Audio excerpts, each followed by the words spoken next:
Video में आपका स्वागत करता हूं दोस्तों। चलिए आज मैं चार्ट के बारे में कुछ इंपॉर्टेंट चीज़ें आप लोग को बताऊंगा। बहुत सारे लोग रिक्वेस्ट कर रहे थे कि सर चार्ट रीडिंग के बारे में कुछ बताइए, चार्ट रीडिंग का माइंडसेट किस तरीके का होना चाहिए, क्या क्या चीज़ें आप चार्ट में देखते हैं जब बाइंग करना होता है, क्या क्या चीज़ें आप देखते हैं जब चीज़ें सेल करना होता है बैंक निफ्टी को। तो चलिए उसके बारे में हम कुछ डिस्कस करते हैं इस वीडियो में। कुछ चार्ट पर मैं चीज़ें दिखाता हूँ, उसको इम्प्लीमेंट कीजिए। देखिए जब तक आप शांति से बैठना नहीं जानेंगे ना तब तक पैसा नहीं मिलेगा। एक चीज़ नोट कर लीजिए कि इंपॉर्टेंट यही है स्टॉक मार्केट में कि आप अपने लेवल के लिए बैठें, इंतजार करें, तभी मार्केट आपको पैसा देगा। अगर आप कहीं भी जाके ट्रेड लेते हो, कहीं भी जाके ट्रेड ढूंढते हो तो मार्केट शायद आपको, आप हर समय ट्रेड लेने के लिए उत्सुक हो, हर समय आप ट्रेड लेना चाहते हो, हर समय आप ट्रेड में बने रहना चाहते हो तो मार्केट आपको कभी भी पैसे नहीं देगा। तो चलिए चार्ट पे देखते हैं मैं किस तरीके से चार्ट को रीड करता हूँ, मेरा माइंडसेट क्या होता है, समझने और समझाने का तरीका किस तरीके से होता है, किस तरीके से मैं समझता हूँ कि मार्केट अब यहाँ से ऊपर जा सकता है, किस तरीके से मैं ये देखता हूँ कि हाँ मार्केट यहाँ से कुछ कंसोलिडेट कर सकता है, क्या क्या इंपॉर्टेंट पॉइंट हैं, चलिए वो देखते हैं। तो यहाँ पे हमने चार्ट पे 5 मिनट का चार्ट हमने यहाँ पे लगा लिया है। तो 5 मिनट के चार्ट पे चीज़ों को हम समझेंगे पहले, उसके बाद फिर हम आपको यहाँ पे तो दोस्तों ये मैंने यहाँ पे 5 मिनट का चार्ट लगा दिया है। तो 5 मिनट के चार्ट पे वो सारी चीज़ों को हम देखेंगे, सीखेंगे, समझेंगे। देखिए धैर्य का काम है, अगर आपके पास धैर्य है, सहनशीलता हो, आप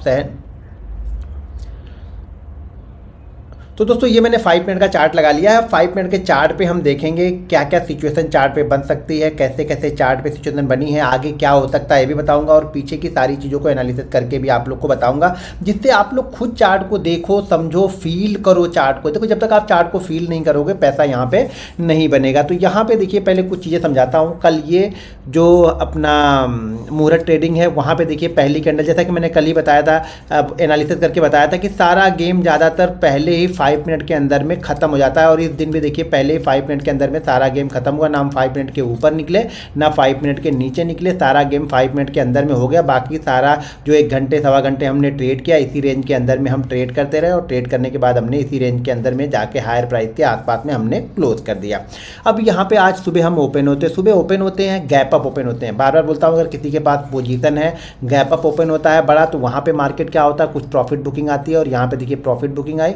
और उसके बाद देखिए माइंडसेट, देखिए यहाँ पे कैंडल देखिए, जो ये कैंडल है, मैं चार्ट को थोड़ा सा बड़ा करता हूँ जिससे आप लोग को चीज़ें समझ में आए। और शायद सिर्फ एक दिन का चार्ट हम देखते हैं, आज का और कल का चार्ट हम देखते हैं, फिर जिससे आप लोग को चीज़ें समझ में आएंगे। तो यहाँ पे देखिए चार्ट को ज़रा, तो यहाँ पे देखिए, यहाँ पे कैंडल स्टिक देखिए क्या हैमर कैंडल बनी है, कितने कम से कम यहाँ पे देखिए जो लो लगाया है इसने लगभग 120 का लगाया है। ओपन होते हैं लगभग 520 530 के आसपास, तो लगभग 400 पॉइंट का मूवमेंट मिलने के बाद यहाँ पे हैमर कैंडल बनती है। पहले 5 मिनट हम रेड में रहते हैं, सेकंड 5 मिनट की कैंडल यहाँ पे हैमर कैंडल बनती है। और यहीं पे मैंने भी आप लोग को बैंक निफ्टी के लिए बाइंग करने के लिए दिया था, 41,220 के ऊपर मैंने बैंक निफ्टी बाइंग के लिए दिया था। और यहीं पे मैंने अपने प्रीमियम ग्रुप जो लर्निंग ग्रुप है वहाँ पे हमने 314 में कॉल हमने बाइंग करने के लिए दिया था, जो कॉल यहाँ पे 400 उसी फ्लो में 400 के पास तक ये कॉल गई थी। एसएल हमने 290 का दिया था, जो कि एसएल हुआ नहीं।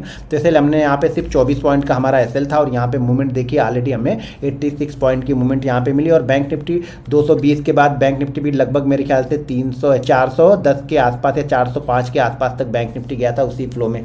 तो यहाँ पे देखिए ज़बरदस्त मूवमेंट मिली। तो हमने क्या यहाँ पे देखिए मार्केट गिरता है, प्रॉफिट बुकिंग आती है, मार्केट गिरता नहीं, ये प्रॉफिट बुकिंग है, ठीक है, प्रॉफिट बुकिंग आती है।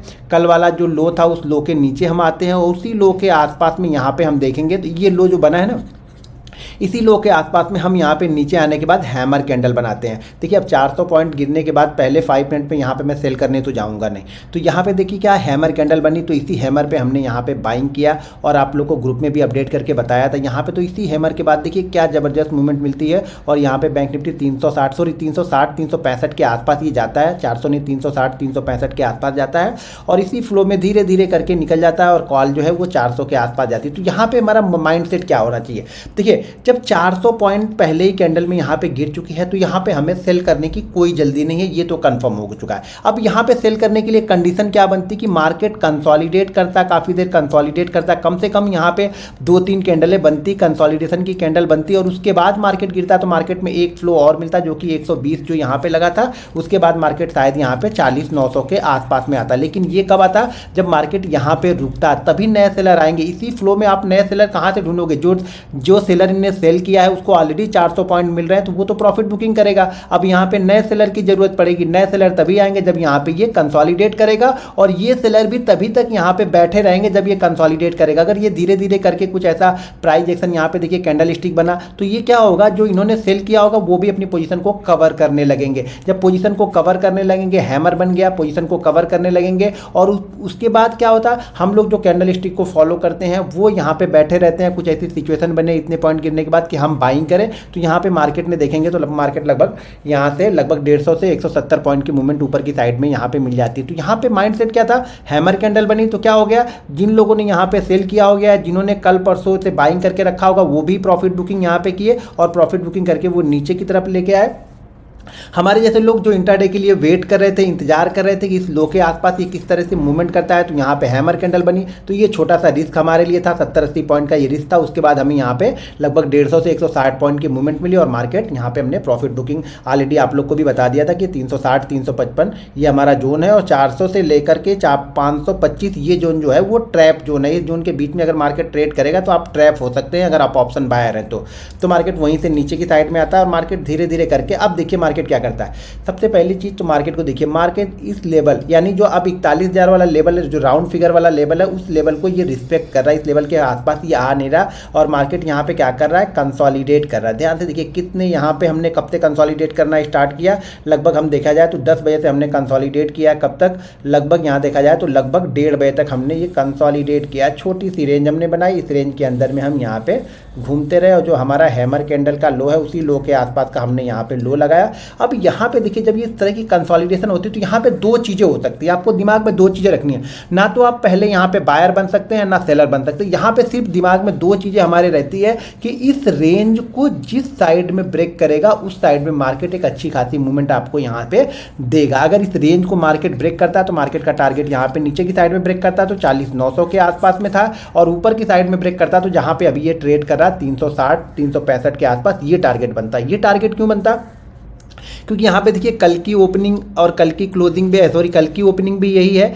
कल की क्लोजिंग भी यही है। मैं बार बार बोलता हूँ कल का हाई, कल का लो, कल का क्लोज, ये बहुत इंपॉर्टेंट होता है लास्ट डे का। तो हम इसी लेवल के आसपास सुबह भी एक राउंड मार के गए थे, एक बार हम टच करके गए थे, इसको किस करके गए थे। यहाँ पे देखिए सुबह हम ओपन होते हैं, इस लेवल के नीचे आ जाते हैं, किस लेवल के नीचे, जो लेवल कल हमने हाई लगाया था, जिस लेवल के आसपास हमने क्लोज किया था वहाँ से नीचे आते हैं, हैमर कैंडल बनी, फिर हम उसी लेवल के आसपास पहुँचते हैं। कहाँ पे, अब यहाँ पे देखिए 3 बार यहाँ पे रजिस्टेंस ले लिया, और एक बार फिर से जब हमने यहाँ पे ब्रेकआउट किया तो यहाँ से यहाँ तक हम गए, फिर से यहाँ पे रजिस्टेंस ले रहा है। अब यहाँ पे दो चीज़ें होती है, देखिए मार्केट अगर यहाँ से ब्रेकआउट किया तो ये तो कंफर्म है कि यहाँ पे आने के बाद इसको रुकना है एक तरीके से, कुछ अगर एक्स्ट्रा ऑर्डिनरी कुछ बैंक मूवमेंट नहीं कर रहे तो यहाँ पे आके इसको रुकना है, क्योंकि ये रजिस्टेंस है तो इस रजिस्टेंस के आसपास ये रुकेगा।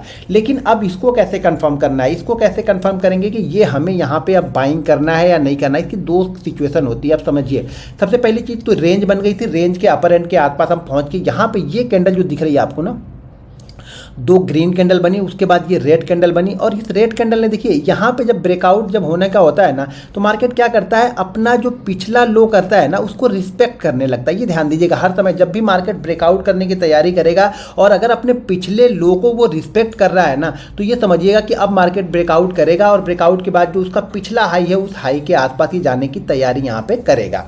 क्यों, हमेशा ये जरूर ध्यान में रखिएगा कि पिछले लो को रिस्पेक्ट करने के बाद इस लो हाई को ब्रेक कर रहा, तो समझ लीजिएगा यहाँ पे बायर बहुत स्ट्रांग है। बायर स्ट्रांग क्या है कि बायर पिछले जो लो है उसके लो के नीचे मार्केट को जाने नहीं देते। अगर यहाँ से देखेंगे तो यहाँ पे लो बना हुआ है, यहाँ के बाद ये लो है, उसके बाद यहाँ पे छोटा सा लो बना, और यहाँ पे ब्रेकआउट से पहले देखिए, ब्रेकआउट से पहले मार्केट यहाँ पे रुका, और रुकने के बाद इस लेवल को यहाँ पे ब्रेक किया। अब ब्रेक करने के बाद कहाँ पहुँच गए हम, इस लेवल के आसपास पहुँच गए। अब आप लोग गलती क्या करोगे ना, आप लोग गलती ये करते हो कि आप लोग इस ब्रेकआउट को ट्रेड करने की कोशिश करोगे, इस ब्रेकआउट को ट्रेड करने की कोशिश नहीं करते हो आप लोग। तो सबसे पहली चीज तो जो पहला ब्रेकआउट होता है, यानी जो कंसोलिडेशन के बाद जो पहला ब्रेकआउट होता है, वो ज़्यादातर 10 में से 8 बार आपका सक्सेसफुल होगा। इसका रेट जो रेशियो रहेगा 10 में से 8 बार, ये आपको प्रॉफिट ही दे के जाएगा, कुछ भी दे के जाए लेकिन प्रॉफिट दे के जाएगा। यहाँ पे क्या होता है, हम जो यहाँ पे पोजीशन बाइंग करते हैं ना, उस पोजीशन का कुछ हिस्सा हमें यहाँ पे रखना चाहिए। या फिर चलो ठीक है, आपने यहाँ पे मान लीजिए हमने ये मान लिया कि आपने यहाँ पे 100 क्वांटिटी ली बैंक निफ्टी की, 100 क्वांटिटी के बाद में यहाँ पे आपको 40 पॉइंट का प्रॉफिट हो गया और ये 40 पॉइंट 100 पॉइंट आपने निकल गए, इसमें आपको 4000 का प्रॉफिट हो गया। तो अब इसको हम कैसे ट्रेड करेंगे कि जैसे ये इसके ऊपर फिर निकलेगा, देखो सबसे पहली चीज़ तो टाइम भी आपको ध्यान देना है कि टाइम क्या हो रहा है, टाइम के बाद में कौन सी बैंक किस तरीके की मूवमेंट कर रहे हैं, क्योंकि लास्ट के आवर को अगर ट्रेड कर रहे हैं तो आपको आपके लिए बैंकिंग का एक्स्ट्राऑर्डिनरी मूव करना बहुत ज़रूरी है। तो ये क्या हो रहा है, अब इस रेंज में फंस गया मार्केट, इस रेंज के आसपास जो हमारा रेजिस्टेंस लेवल है, इस रेजिस्टेंस लेवल के आसपास आके फंसा हुआ है। अब यहाँ पे निकालेगा तो हम इस तरीके से ट्रेड कर सकते हैं कि अगर हमने 4000 का प्रॉफिट लिया तो मैं यहाँ पे क्या करूँगा कि 500 का रिस्क ले लूँगा, कोई दिक्कत नहीं 500 का। देखिए जब तक आप प्रॉफिट में रिस्क ले रहे हैं ना, आप बहुत अच्छे ट्रेडर हैं, यकीन मानिए आपको कोई हरा ही नहीं सकता, मार्केट आपको लॉस दे ही नहीं सकता अगर आप अपने प्रॉफिट को सेव करना जानते हैं। अगर आप पूरे प्रॉफिट पे रिस्क लेके, अब यहाँ पे 4000 का प्रॉफिट बना, यहाँ पे आप 8000 का रिस्क लेके ट्रेड करोगे तो क्या मतलब, कोई ना कोई ट्रेड तो खराब होगा। यहाँ पे आप 500 का रिस्क लेके ट्रेड करोगे तो भी आपके पास 3500 रुपये है और इस ट्रेड से आपको डर भी नहीं लगेगा। अगर आप 4000 का पूरा रिस्क लेके ट्रेड करोगे तो इस ट्रेड से आपको डर भी लगेगा। ये ध्यान रखना, सबसे पहली जरूरी चीज़ ये है कि आपको डर नहीं लगना चाहिए। अगर आपको डर लग रहा है तो समझ जाइएगा मार्केट आपको पैसा नहीं देने वाला है, क्योंकि वो ट्रेड आपका गलत हो रहा है। या तो ट्रेडिंग जो क्वांटिटी है, रिस्क मैनेजमेंट आपका सही नहीं है, या मनी मैनेजमेंट सही नहीं है, या फिर आप ओवर ट्रेड कर रहे हो, ओवर क्वांटिटी ट्रेड कर रहे हो, इसीलिए आपको डर लगता है। जब आप हर चीज़ें लिमिट में रहेंगी ना तो कभी आपको डर नहीं लगेगा। तो यहाँ पे हम कब ट्रेड ले सकते हैं, जब ये हम इस ट्रेड में प्रॉफिट में है। अगर आप इस ट्रेड में प्रॉफिट नहीं है, इस ट्रेड को आपने ट्रेड ही नहीं किया है, तो ये ट्रेड आपके लिए बनता ही नहीं है। ये समझना है आप लोग को। आप गलती क्या करते हो, इसको छोड़ के आप इसको ट्रेड करने की कोशिश करते हो, शायद ये 10-20 रुपये ऊपर जाएगा, फिर से ये नीचे आ जाएगा, यहीं पे आप लोग ट्रैप हो जाते हो। पहले इसको ट्रेड करो। ये देखिए कंटिन्यू 1.5-2 घंटे 3 घंटे मार्केट ने कंसोलिडेट किया और उसके बाद ये निकला, तो ये मूव ज़्यादा इफेक्टिव होता है। ये मूव ज़्यादा कंसोलिडेट किया है तो ज़्यादा बिलीव होता है। जो लोग इंतजार कर रहे थे कि यार ब्रेकआउट पे हमें ट्रेड करना है, वो लोग यहाँ पे ट्रेड कर देंगे। यहाँ पे क्वांटिटी होल्ड है उनकी, अगर नहीं चलेगा तो वो प्रॉफिट बुक करने लगेंगे, मार्केट और नीचे की साइड में थोड़ा सा आ जाएगा। यहाँ पे नई क्वांटिटी हमें नहीं लेनी चाहिए। नई क्वांटिटी तभी लेनी चाहिए जब इस ट्रेड में आपने प्रॉफिट बुक कर लिया है, ब्रेकआउट करेगा, इस ट्रेड का कुछ हिस्सा हम प्रॉफिट घर लेके जाएंगे और कुछ प्रॉफिट यहाँ पे दाव पे लगा के हम ट्रेड करेंगे। तो माइंडसेट आपका देखो, रीड कैसे करना है, रीड ये करना है कि ब्रेकआउट से पहले अगर पिछले लो को रिस्पेक्ट कर रहा है मार्केट तो समझ जाइएगा ये ब्रेकआउट होगा तो इसमें आपको एक मोमेंटम आपको मिल जाएगा। जो ऑप्शन बायर के लिए हमें चाहिए होता है मोमेंटम, वो मोमेंटम आपको मिलेगा। अगर ये लो बनाया, फिर यहाँ पे वापस लो बनाया और इस लो बनाने के बाद इसको ब्रेक करा, तो एक चीज़ समझिए, अगर ये यहाँ से जा रहा तो यहाँ तक की जर्नी तो ऑलरेडी तय कर चुका है। हमेशा ब्रेकआउट तभी फेल होता है ना जब बहुत जर्नी वो करके आ जाता है। जैसे यहाँ पे क्या होगा, ये जर्नी करके आ रहा तो यहाँ पे प्रॉफिट बुकिंग हो सकती है। यहाँ पे क्या हो रहा है, इसी रेंज के अंदर में था, यहाँ पे देखिए कुछ मूवमेंट नहीं, ये 20 से 30 पॉइंट के अंदर में ये ट्रेड कर रहा था और ब्रेकआउट किया तो सडनली यहाँ पे आपको 100 से 150 पॉइंट यहाँ पे आपको मिल गए। तो उसी तरीके से आपको यही सोचना पड़ेगा कि मार्केट अगर बहुत जर्नी करके आ रहा तो ज़्यादा दूर नहीं जाएगा बैंक निफ्टी। अगर उसने जर्नी अभी स्टार्ट की है, फ्रेश मूव हो रहा है, ये देखिए फ्रेश मूव हो रहा है, तो इसलिए यहाँ पे मोमेंटम मिला। तो यहाँ पे हम ट्रेड तभी ले सकते हैं जब हम क्या करेंगे, यहाँ पे देखिए आप ये एक फ्लैग पैटर्न यहाँ पे बन रहा है, ठीक है। तो हम तभी ट्रेड लेंगे जब यहाँ पे आपने प्रॉफिट बुक किया। अगर यहाँ पे आपने प्रॉफिट ही नहीं लिया तो मैं यहाँ पे ट्रेड लेने के लिए आपको सलाह बिल्कुल नहीं दूंगा। हमेशा इस तरह की जब भी सिचुएशन बनी, अगर आपने प्रॉफिट लिया है तो यहाँ पे जरूर प्रॉफिट का रिस्क लगा के आप यहाँ पे ट्रेड कर सकते हैं। अच्छा मूवमेंट आपको मिल जाएगा। देखिए